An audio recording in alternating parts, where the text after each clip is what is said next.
Bem, eu convido você a abrir a palavra de Deus no Evangelho de Gênesis, no livro de Gênesis, capítulo 28.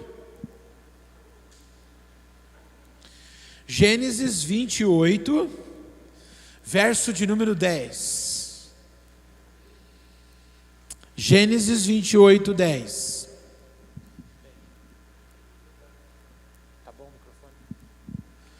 Tá bom. Gênesis 28, 10. Amém? Vamos lá. Partiu Jacó de Berseba e seguiu para Harã. Tendo chegado a certo lugar, ali passou a noite, pois já era sol posto. Tomou uma das pedras do lugar, fê-la seu travesseiro e se deitou ali mesmo para dormir. E sonhou: eis posta na terra uma escada, cujo topo atingia o céu, e os anjos de Deus subiam e desciam por ela. Perto dele estava o Senhor, e ele disse: eu sou o Senhor, Deus de Abraão teu pai, e Deus de Isaque. A terra em que agora estás deitado, eu te darei a ti e a tua descendência. A tua descendência será como o pó da terra, estender-te-ás para o ocidente, para o oriente, para o norte e para o sul. Em ti e na tua descendência serão abençoadas todas as famílias da terra. Eis que eu estou contigo, e te guardarei por onde quer que fores, e te farei voltar a esta terra, porque te não desampararei, até cumprir eu aquilo que te hei referido. Despertando Jacó do seu sono, disse: na verdade o Senhor está nesse lugar e eu não sabia. E temendo disse: quão temível é este lugar! É a casa de Deus, a porta dos céus. Tendo se levantado Jacó cedo de madrugada, tomou a pedra que havia posto por travesseiro e a erigiu em colunas, sobre cujo topo entornou azeite. E ao lugar, cidade que outrora se chamava Luz, deu o nome de Betel. Fez também Jacó um voto, dizendo: se Deus for comigo e me guardar nesta jornada que empreendo, e me der pão para comer e roupa que me vista, de maneira que eu volte em paz para a casa de meu pai, então o Senhor será meu Deus, e a pedra que erigi por coluna será a casa de Deus, e de tudo quanto me concederes, certamente eu te darei o dízimo. Espírito Santo de Deus, essa palavra não vai voltar vazia, ela vai cumprir a tua vontade, porque os nossos corações estão abertos. A começar pela minha vida, do menor ao maior, do mais jovem ao mais velho, fala conosco e nos abençoe poderosamente. Amém e amém. Graças a Deus. Você pode se assentar.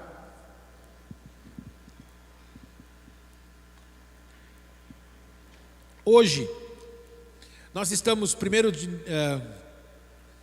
de novembro, né? Me perdoe, eu falei há pouco sobre a reforma, foi dia 31 de outubro, foi ontem. Amém? Corrigindo, errata, né?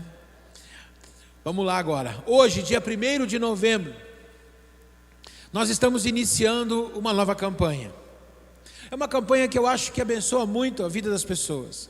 Tem legalidade para abençoar as nossas vidas. Por quê? Irmãos, nós fomos formados por Deus, cada um com uma capacidade diferente, nem todo mundo é igual. Por isso que a parábola diz que alguns receberam, um servo recebeu 5, o outro 2 e o outro 1 talento. Mas todos nós temos uma capacidade de fazer, de gerir as coisas, de realizar, de trabalhar, de lutar, de buscar. Temos o nosso tempo, temos a nossa maneira de fazer as coisas. Acontece o seguinte: cada um de nós, dentro, né, dessa capacidade, costumamos muitas vezes carregar pesos desnecessários, pesos excessivos. Se um caminhão é projetado para carregar 30 toneladas, ele pode até puxar 40, mas a vida útil do seu motor vai ser mais curta. Ele vai quebrar mais vezes e mais rápido, de maneira que ele não terá êxito, nem aqueles que trabalharem com esse caminhão. A mesma coisa é a nossa vida. Muitas vezes nós carregamos muitos pesos que não são nossos, que não devem estar fazendo parte da nossa história, da nossa vida, da nossa rotina. Existem responsabilidades que não são nossas, mas existem também sentimentos que não são nossos. E nós temos que aprender a aliviar as nossas vidas. E tem coisas que nós temos que deixar para trás. Tem coisas que nós temos que pôr lá no passado, na nossa vida. Por exemplo, você tem algo que você precisa deixar para trás. Você deixa. Mas você só vai deixar para trás se você colocar aqui, no seu passado, e seguir para frente. Então, para isso, nós vamos fazer uma campanha. Essa campanha se chama O que vai ficar para trás em 2020. Você tem umas coisinhas querendo largar para trás na sua vida? Amém? Tem alguém aqui que está querendo deixar coisa para trás? Você não quer levar mais, não quer mais fazer parte da sua história. Então nós vamos fazer uma campanha. Essa campanha, que eu gosto de usar esse material, e preste atenção, use. Esse material dá legalidade para você ser abençoado. Como que ele funciona? Funciona assim, ó. São duas partes, iguais. E aqui você vai assinalar o que você vai deixar para trás. O ano está acabando. E com ele vão acabar problemas e lutas que estou enfrentando, pois o Senhor me dará vitória em nome de Jesus. O que vai, em nome de Jesus, vai ficar para trás em 2020? Prisões espirituais, traumas, medos, mágoas, enfermidades, crise no casamento, derrotas, timidez, dívidas, vícios, e eu ainda deixei mais 2 linhas para você escrever o que você quiser. Você vai fazer isso aqui, você vai preencher. Pastor, eu posso colocar quantas? Quantas você quiser. E se for pouco essas 2 linhas, deixa um espaço para você escrever mais embaixo. É você que sabe a quantidade de bagagem, de peso que você tem que jogar fora. E aí você vai fazer o quê? Você vai dividir em 2 partes. Uma delas você vai colocar dentro da sua Bíblia para você estar durante o mês de novembro orando, buscando. O objetivo disso é criar persistência no nosso coração, é criar foco para que a gente atinja nossos objetivos. A outra parte você vai trazer na oferta, que você vai colocar aqui dentro desse envelope. Eu lhe dou a opção de você colocar o nome ou não. Se você não quiser colocar, não precisa, porque são pesos pessoais que você está abrindo mão. Eu não preciso ficar sabendo. Se você quiser colocar, amém. Mas você vai colocar e vai trazer no gasofilácio. E o Senhor vai abençoar a sua vida, vai abençoar a sua história. Faça uso disso. Existe material suficiente para todos nós. Existe material, por exemplo, não para um homem adulto, mas, pastor, eu tenho meu filho, uma criança pequena, ele está com medo de cachorro. Ele está com um trauma, o cachorro avançou nele. Você vai fazer em nome do seu filho. E Deus vai abençoar e vai libertar seu filho. Você pode fazer. Amém? Creia nisso. Vá. Vamos fazer essa campanha. Nós vamos estar fazendo nos cultos aos domingos. E Deus vai estar nos abençoando. Amém? Você crê que você pode ser abençoado? Amém? Vamos fazer essa campanha? Amém? Vamos fazer a campanha? Levanta a mão quem vai fazer aí. Aê, igreja! Amém? Vamos fazer a campanha, Lenir. Então vamos lá. Então entenda uma coisa. Nós estamos vivendo um período. Vamos agora no texto. Dentro desse texto que eu li, e dentro desse contexto que nós estamos vivendo, está chegando o final do ano, nós entramos em novembro, vamos deixar para trás a bagagem que não presta, que não é necessário levar. Para quê? Para quando for em dezembro, nós começarmos o nosso projeto de vida, para 2021, o céu vai abrir. E aí o que acontece? Nós temos que continuar superando e deixando para trás o que a gente não quer levar, e o que a gente não quer continuar, e o que precisamos, segundo o Senhor, deixar para trás. Então nós precisamos fazer o quê? Para deixar as coisas para trás, olhar para frente é preciso. Levanta a sua mão direita e fala assim comigo: olhar para frente é preciso. Para isso nós vamos olhar na história de Jacó e nesse momento que ele viveu, e vamos entender esse contexto. Vamos lá. Jacó tem um início de história muito conhecido, ensinado para as crianças na escola bíblica, ensinado para nós na palavra de Deus, visto em filme, em novela, em um monte de lugar aí. Ou seja, Jacó, ele nasce, filho de Rebeca e de Isaque, ele é um irmão gêmeo de Esaú. Eles são gêmeos bivitelíneos, ou seja, os gêmeos diferentes. Eles são completamente diferentes. E eles viviam em um contexto familiar bastante tumultuado. Irmãos, entenda-me uma coisa: família de propaganda de margarina nem na Bíblia tinha. Vamos entender isso. Eles vivem em um contexto muito tumultuado. Vamos entender já desde o nascimento deles. São estas, Gênesis 25, 19. São estas as gerações de Isaque, filho de Abraão. Abraão gerou Isaque. Era Isaque de 40 anos quando tomou por esposa Rebeca, filho de Betuel, o arameu de Padã Arã, e irmã de Labão, o arameu. Isaque orou ao Senhor por sua mulher, porque ela era estéril, e o Senhor lhe ouviu as orações, e Rebeca, sua mulher, concebeu. Os filhos lutavam no ventre dela. Então disse: se é assim, por que vivo eu? E consultou ao Senhor a Rebeca. Respondeu-lhe o Senhor: 2 nações há no teu ventre, 2 povos nascidos de ti se dividirão. Um povo será mais forte que o outro, e o mais velho servirá ao mais moço.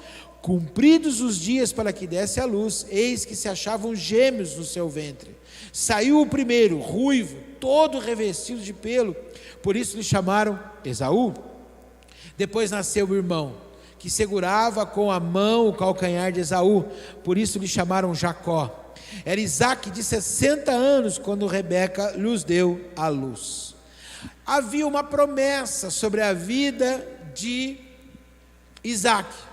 E nós temos que entender que houve um estigma, ou seja, uma marca no nascimento e na formação de um perfil desses meninos.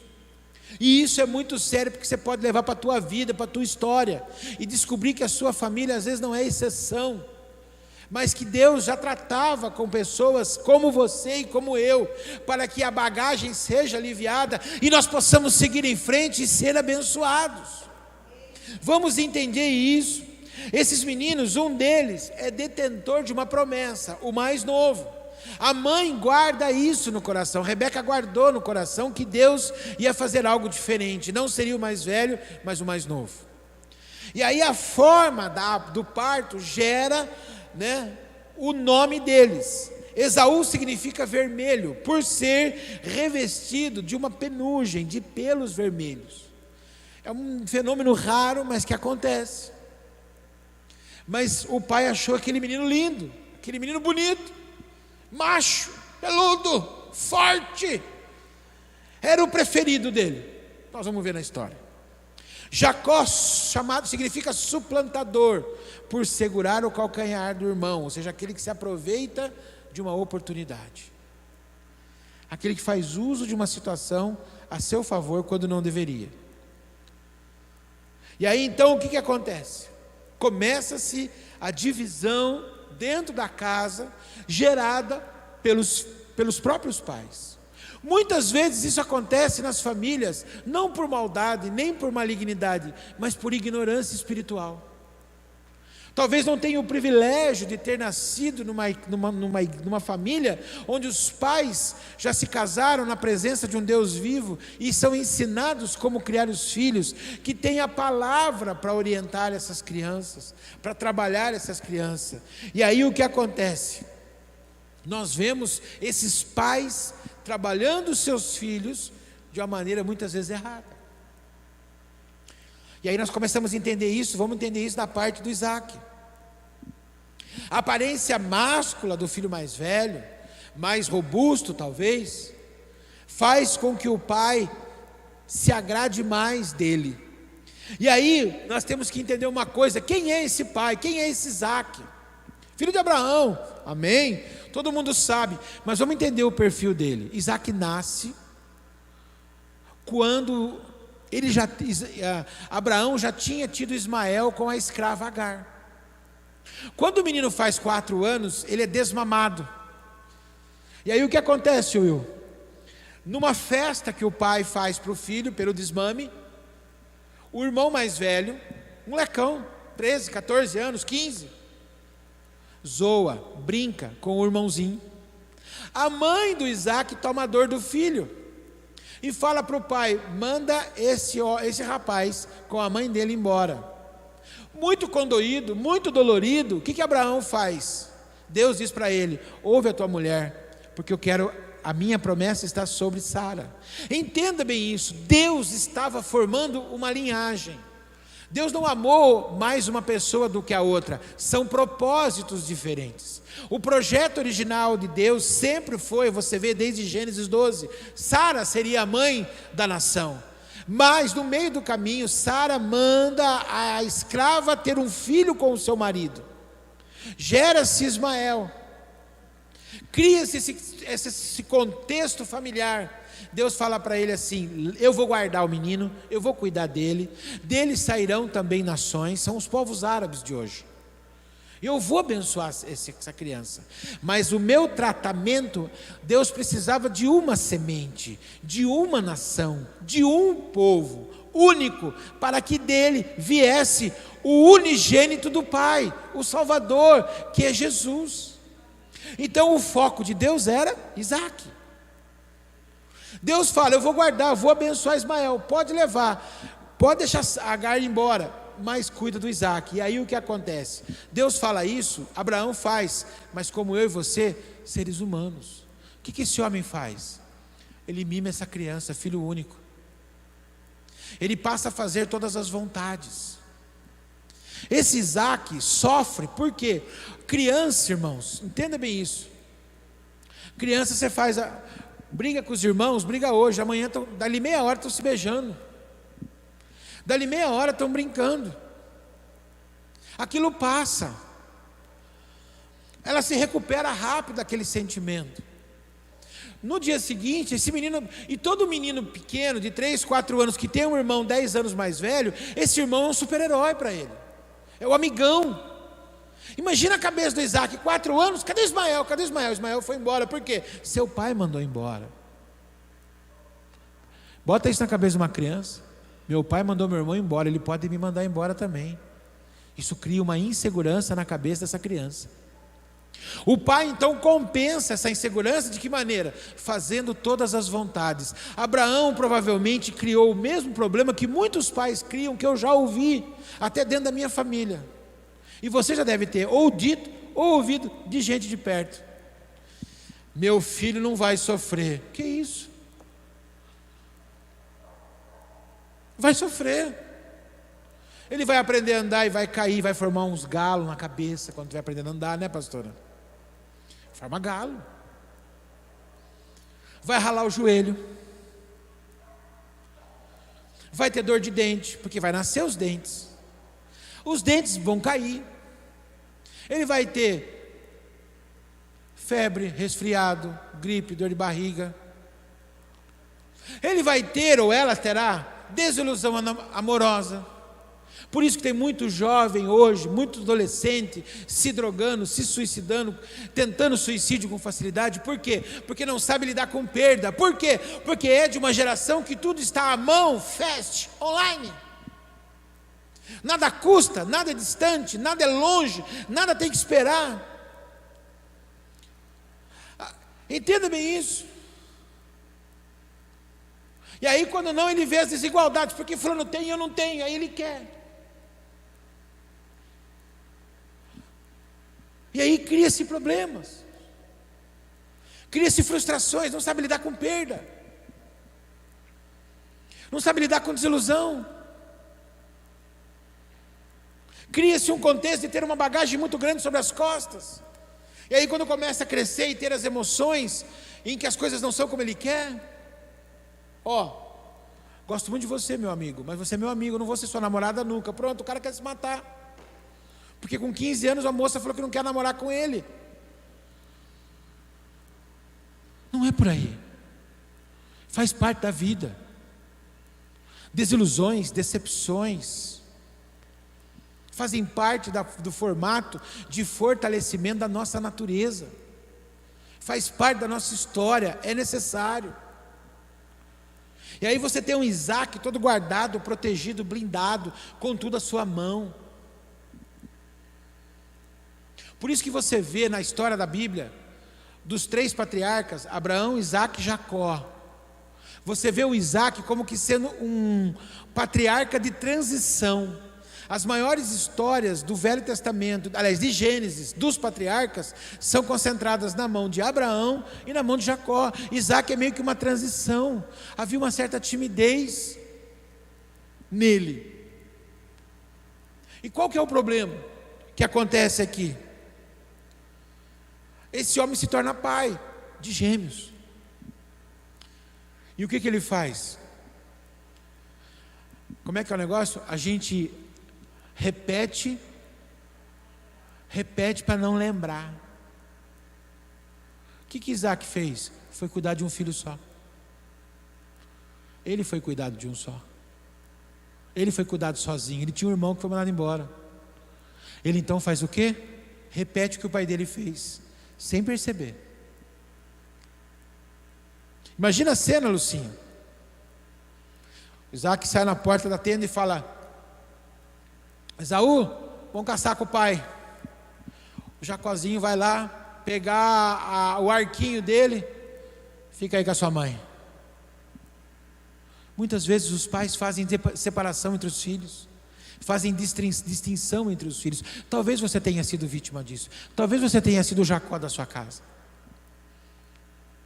O que mais fazia e o que menos era reconhecido. Sempre em famílias grandes é comum encontrar isso. O que mais faz é o que é menos reconhecido. O que menos faz, o que mais dá trabalho, é o mais mimado e o mais cuidado. Você vê isso no perfil de Esaú.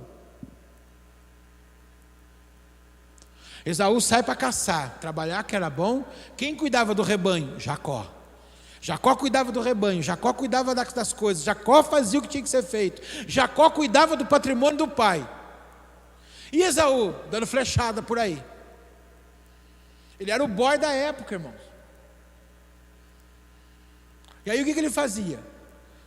Tinha dia que caçava, tinha dia que não caçava. Chegou um dia em casa, não tem nada para comer. E o Jacó? Já tinha chegado do serviço, tomado banho e fazendo janta. Aí ele sentiu o cheiro, vai na barraca do lado, na tenda do lado, que era do irmão. E aí, o que tem para comer? Ele falou: estou fazendo aqui uma sopa para mim, um guisado, uma sopa de lentilha. Ele falou para ele assim: ó, dá para mim isso aí. Ele falou: por que eu vou dar isso para você? Eu que estou fazendo para mim comer? Eu estou com fome, vou morrer de fome. Ele falou: eu só te dou se você me der a sua primogenitura. Entenda bem isso. Enquanto eu tenho de um lado aquele que é o perfil do egoísta, do que só pensa nele, do que só está cuidando dele, só está preocupado com o nariz dele, com o umbigo dele. Eu tenho outro que está trabalhando e dizendo o seguinte: eu quero a bênção de Deus na minha vida, eu quero princípios espirituais. Jacó sabia que ele só seria o sucessor de Isaac se a primogenitura estivesse sobre ele, e a primogenitura não poderia ser tirada, teria que ser dada por Esaú. Ele viu a oportunidade, irmãos. Ele não foi malandro, não. A oportunidade, quando passa na frente, você pega ou não. Ele pegou. Ele chegou e falou: então você me dá a sua primogenitura que eu mato sua fome. Ele falou: para que me serve isso? Presta atenção. Enquanto eu tenho um que desvalorizou aquilo que Deus estava dando para ele, por herança, eu tenho um outro que está buscando aquilo que Deus tem para a sua vida. Presta atenção. Deus tem algo para a tua vida por herança. Quem você quer ser nesta noite? Você quer ser aquele Esaú que está pensando no prato de comida de hoje, no momento, no hoje, no agora? Ou você quer aquele que tem tudo para a tua vida e coisas inimagináveis para você? Fique com a sua primogenitura. Vá buscar a sua primogenitura. Cuide dela. Foi o que Jacó fez. O tempo passou, e aí havia aquele contexto familiar. Cresceram os meninos, eu já disse isso. Esaú saiu perito caçador, homem do campo. Jacó, porém, homem pacato e habitava em tendas. Isaac amava Esaú, porque se saboreava das suas caças. Rebeca, porém, amava Jacó. E aí é que a gente percebe.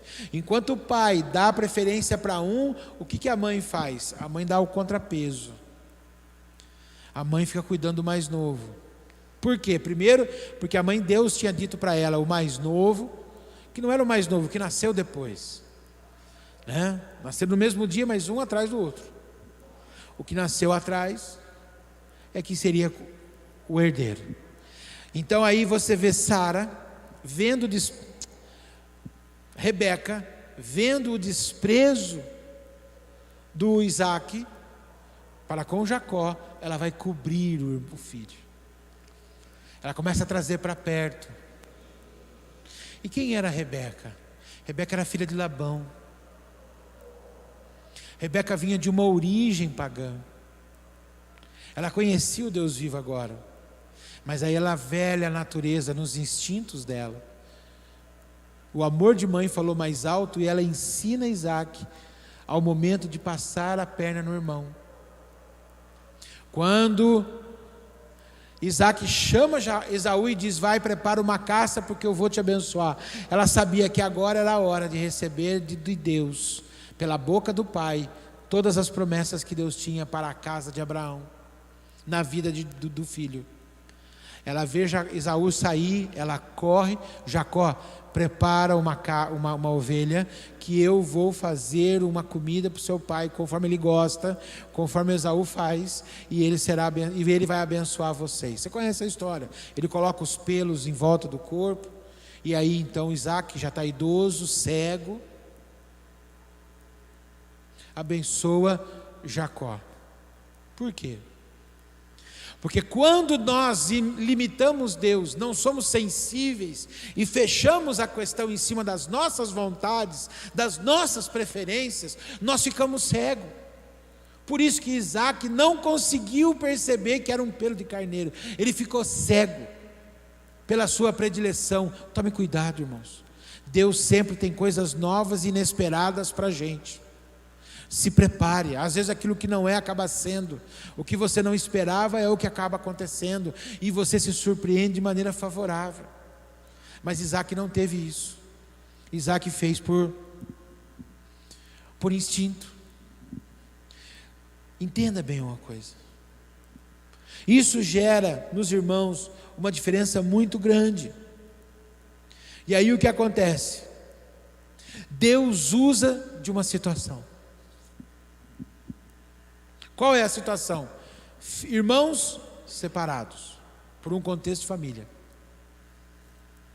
O que tinha direito à herança, perde. O que ele faz? Ameaça o mais novo, que pega o documento de herança de morte. Ele então foge. E aí nós temos o quadro da escada. Entenda bem isso. Às vezes nós acabamos entrando em situações ou vivendo circunstâncias que não necessariamente criamos. Quem criou a situação foi Rebeca, não foi Jacó. Às vezes você tem momentos na sua vida que você é colocado numa situação que você fala: meu Deus, o que aconteceu? Eu quero dizer para você nesse momento: respira, calma. Há um Deus que está controlando tudo. Ele conhece o seu coração, Ele conhece a sua vida. Ele sabe que você não tem maldade, malignidade dentro do seu coração, porque você é nascido de novo. E o que vai acontecer? Deus vai reverter o quadro. Deus vai levantar você. Ele vai cuidar de você. Ele vai conduzir você. Ele vai tratar você. E Ele vai tirar todo o peso extra da sua vida, que não tem validade alguma, para você de maneira leve, abençoada, conquistar tudo o que você tem direito, e é sonho de Deus para a sua vida. Amém? Creia nisso.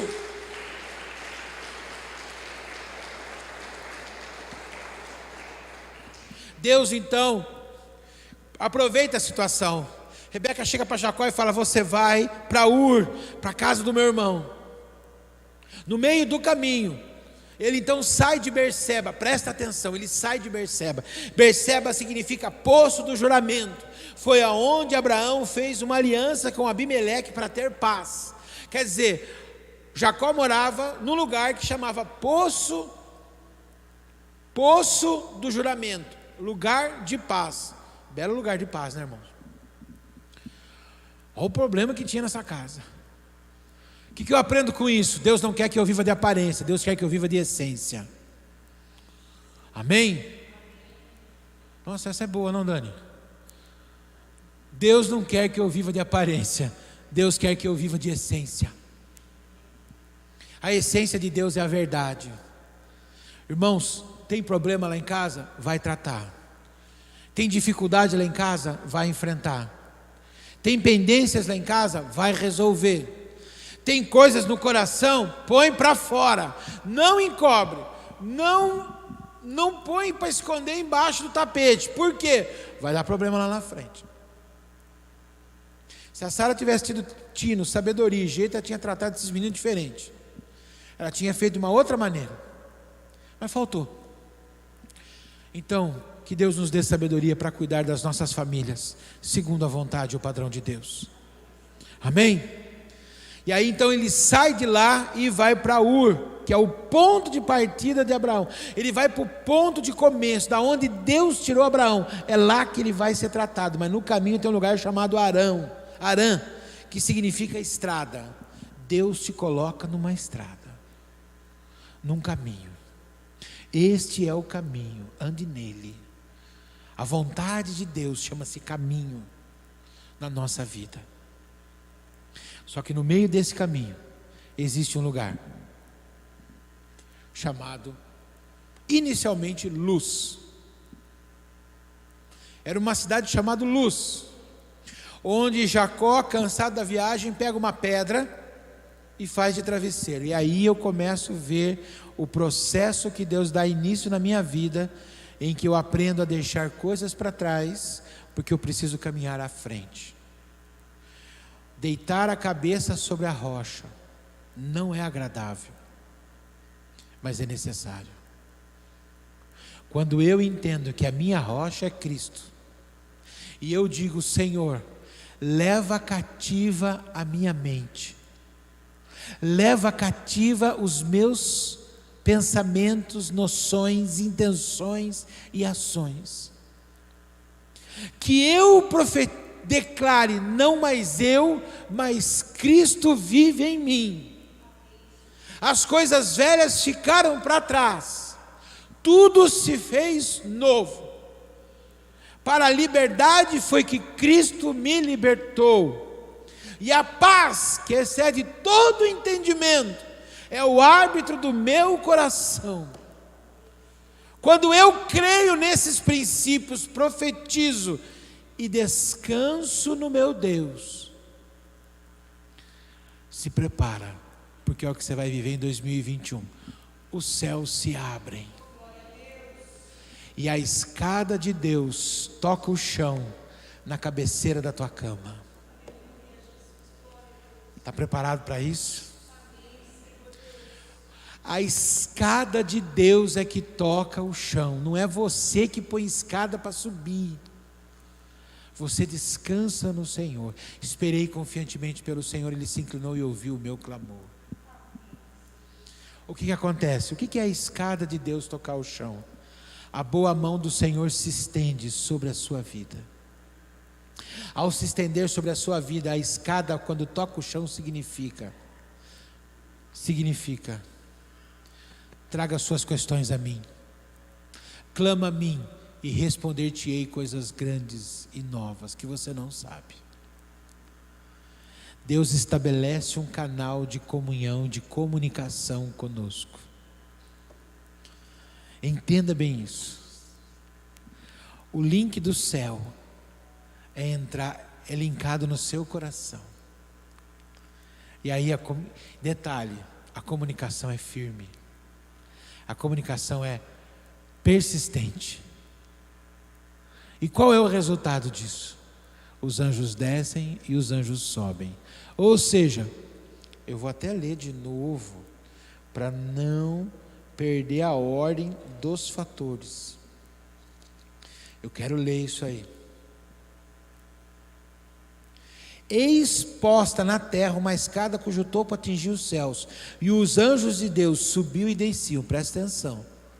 O ciclo de informações espirituais obedece uma ordem.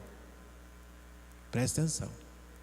Você se dispõe a buscar Deus. Você quer a unção, você quer a mão de Deus na sua vida, você quer a promessa, você quer Jesus. Isso é o Jacó. E aí você descansa no seu Deus. Deus vem e bate na porta. Eis que estou à porta e bato. Você abre. O que acontece? A escada bate no chão. O que é o chão? Seu coração, sua vida, sua natureza, sua estrutura. E aí começa a comunicação. Como que é a comunicação? A glória de Deus desce. Amém, a glória de Deus desceu. E como começa a comunicação? Os anjos sobem e os anjos descem. Percebeu o detalhe, Elenir? Primeiro os anjos sobem, seu João, para depois o anjo descer. Primeiro sobe o seu louvor, a sua adoração, a sua gratidão, a sua petição, a sua intercessão, e aí os anjos descem com a resposta, com o amém, com a aprovação, com os cuidados, com o tratamento, com a fidelidade, com o propósito, e a glória de Deus toma conta na sua história. A vereda do justo é como a luz da aurora, que vai brilhando mais e mais, até ser dia perfeito. Deus está tocando a escada da tua cabeceira, no teu coração agora. Receba em nome de Jesus.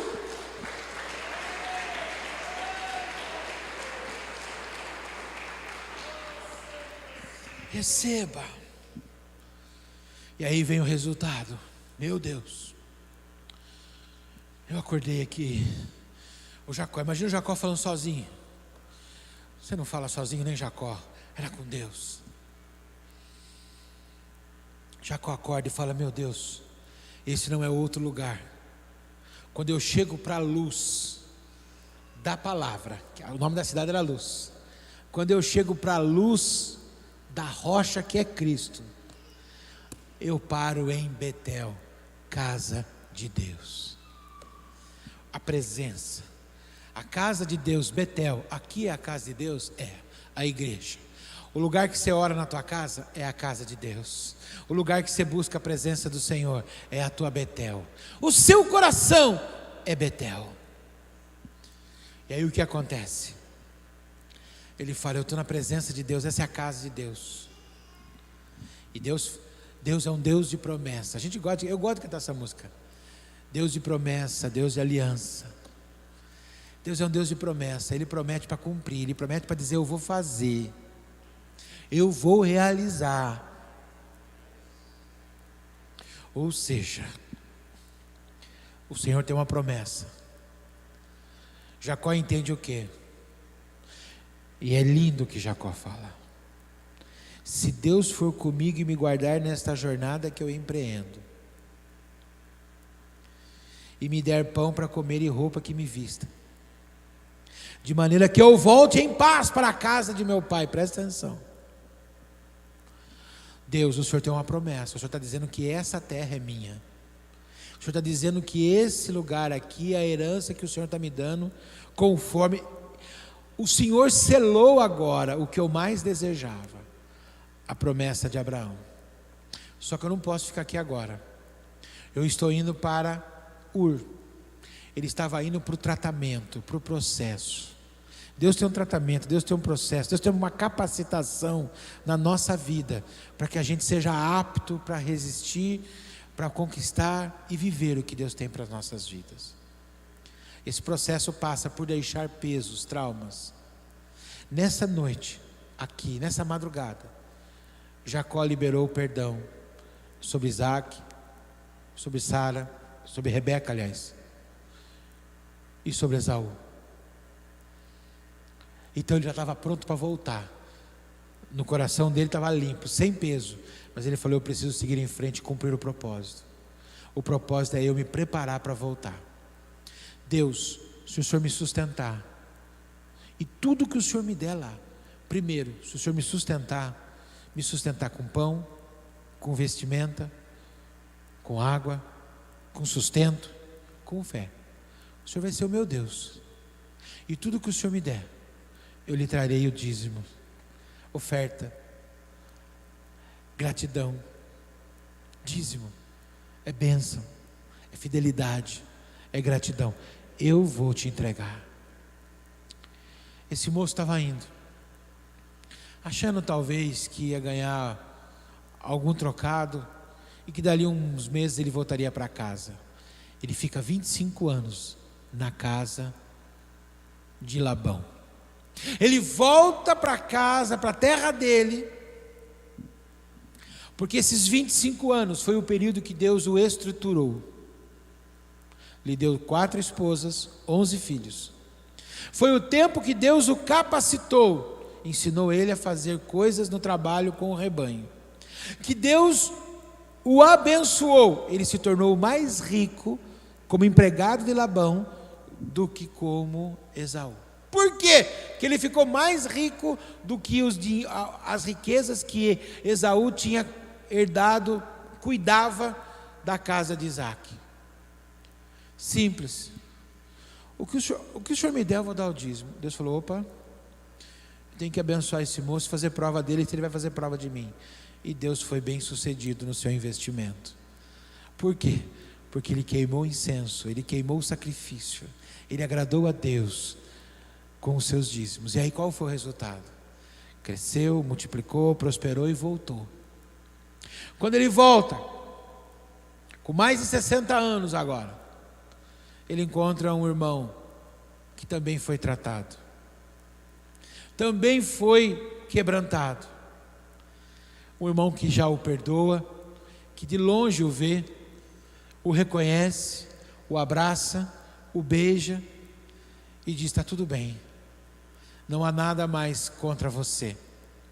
Eu entendo, eu estou vendo pela sua casa, família e pela sua prosperidade que o Deus de Abraão é o seu Deus. Eu reconheço a unção que está sobre a sua cabeça. Não é do dia para a noite, mas Deus está mandando isso para dizer isso para você. Não abra mão das promessas, fica firme, porque a seu tempo, a sua casa vai reconhecer quem você é pelo Deus que você serve. Amém? Alivia o teu peso, tira toda a bagagem excessiva, leva o seu coração leve na presença do Senhor, porque Deus está trabalhando a seu favor. Amém? Você pode ficar com essa palavra. Que Deus possa te abençoar, que você siga em frente e diga para o Senhor, coloque-se de pé agora, levante as suas mãos e diga assim para o Senhor: Deus, eu quero descansar no Senhor, porque eu preciso que a escada toque o meu coração, essa terra, porque eu preciso da tua glória e os anjos subindo e descendo, em nome de Jesus. Amém. Pai, em nome de Jesus, todo peso, toda angústia, tudo aquilo que prende ou que segura a vida de qualquer um aqui caia por terra. Que para trás agora fique tudo aquilo que não é seu, que não te agrada, toda mágoa, todo peso. Se há problemas na família, eu te rogo agora, gera paz, gera conserto, gera restauração. E em nome de Jesus, os teus cuidados e a tua bênção seja sobre cada um, para a glória do teu nome. Amém e amém. Que Deus abençoe a sua vida. Amém? Pensando na comodidade e para facilitar a vida de cada um, nossa igreja possui 3 formas para devolvermos os dízimos e as ofertas. Você pode comparecer em um dos cultos online em nossa igreja ou entregar para nossos pastores de plantão. Lembrando que o templo fica aberto de segunda a sexta, das 16 às 19 horas, sábado e domingo das 9 ao meio-dia. Você pode fazer também uma transferência bancária, sendo TED ou DOC, do banco de sua preferência, ou um depósito direto do caixa. Lembrando nossos dados para depósito ou transferência. Agora você também pode usar o Pix, um jeito prático e rápido de fazer pagamentos. Para fazer é muito fácil. É só acessar o aplicativo do seu banco e escolher Pix. Clique em transferir e coloque a chave do destinatário, é um número de telefone. Digite o valor.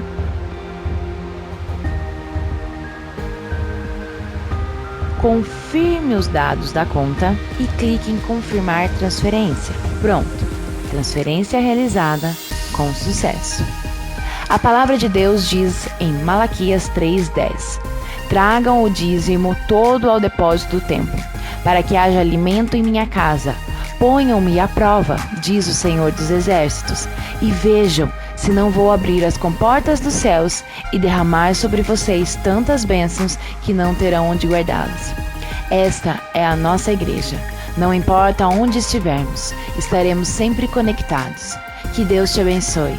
E lembre-se, a igreja não para.